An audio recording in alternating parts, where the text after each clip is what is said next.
இளையராஜாவின் மகளும் பின்னணி பாடகியுமான பவதாரணி 2 தினங்களுக்கு முன்னர் உயிரிழந்துள்ளார். அவரின் ஆன்மா சாந்தி அடையணும் அப்படின்னு நீங்க நினைச்சீங்கன்னா இந்த வீடியோக்கு ஒரு லைக் கொடுத்துட்டு தொடர்ந்து இந்த வீடியோவை பாருங்க. கேன்சர் பாதிப்பால் இலங்கையில் உள்ள மருத்துவமனையில் சிகிச்சை எடுத்து வந்தார் பவதாரணி. அப்போது அப்பாவை பார்க்க வேண்டும் என பிடிவாதமாக இருந்த பவதாரணிக்கு அதுவே கடைசி சந்திப்பு என தெரியாமலேயே இறந்துவிட்டார். அதன் பின்னரே பவதாரணியின் உடல்நிலை மிகவும் மோசமாகி அவர் உயிரிழந்ததாக தற்போது தகவல்கள் வெளியாகியிருக்கிறது. பின்னணி பாடகியும் இளையராஜாவின் மகளுமான பவதாரணி ஜனவரி 25ஆம் தேதி மாலை உயிரிழந்தார்.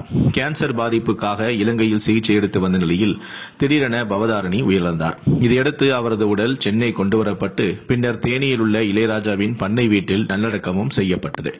பவதாரணியின் இறுதி நிகழ்ச்சியில் இளையராஜா குடும்பத்தினருடன் பாரதி ராஜா உட்பட பல பிரபலங்கள் கலந்து கொண்டனர். இறுதியாக பவதாரணிக்கு தேசிய விருது பெற்றுக் கொடுத்த மயில் போல ஒரு பொண்ணு என்ற பாடலை இளையராஜாவின் குடும்பத்தினர் பாடிக்கொண்டே அவருக்கு இறுதி அஞ்சலியும் செலுத்தினர். இளையராஜாவின் செல்ல குழந்தையாக வலம் வந்தவர்தான் பவதாரணி. அவரது மறைவால் இளையராஜா ரொம்பவே உடைந்து விட்டார். இந்நிலையில்தான் பவதாரணிக்கு கேன்சர் பாதிப்பு இருந்ததே சில மாதங்களுக்கு முன்னர் தான் தெரிய வந்ததாம். அப்போதும் கூட பவதாரணிக்கு கூட அவர் கேன்சரால் பாதிக்கப்பட்டுள்ளார் என்பதை இளையராஜாவின் குடும்பத்தினர் சொல்லவில்லையாம். அவருக்கு தெரியாமலேயே இலங்கையில் ஆயுர்வேத சிகிச்சைக்கு அழைத்துச் சென்றுள்ளனர். இளையராஜாவும் அங்கு தனது இசை கச்சேரிக்கு செல்வதால் பவதாரணியின் சிகிச்சைக்காக அழைத்துச் சென்றுள்ளார். பவதாரணி மருத்துவமனையில் சிகிச்சை எடுத்துக் கொண்டிருந்த போது இளையராஜா தனது இசை நிகழ்ச்சிக்கான ஏற்பாடுகளை செய்து கொண்டிருந்தாராம். ஆனால் திடீரென பவதாரணி ரொம்பவே எமோஷனலாக உடனே அப்பாவை பார்க்க வேண்டும் என அடம்பிடித்துள்ளார். மருத்துவர்கள் எவ்வளவோ சொல்லியும் அதனை பொருட்படுத்தாத பவதாரணி காரில் இளையராஜாவை பார்க்கவும் சென்றுள்ளார். பவதாரணி திடீரென வந்ததை பார்த்து இளையராஜாவே ஒரு கணம் பதறிவிட்டாராம்.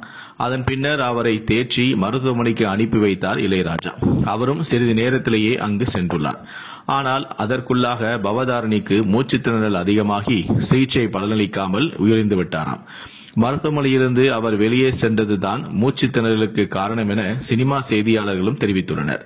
அதே நேரம் தனது வீட்டில் ஏதோ ஒரு துக்க நிகழ்வு நடக்கப் போகிறது என்பதை இளையராஜா சில வாரங்களுக்கு முன்னரே கணித்து விட்டதாகவும் தகவல்கள் வெளியாகியுள்ளன.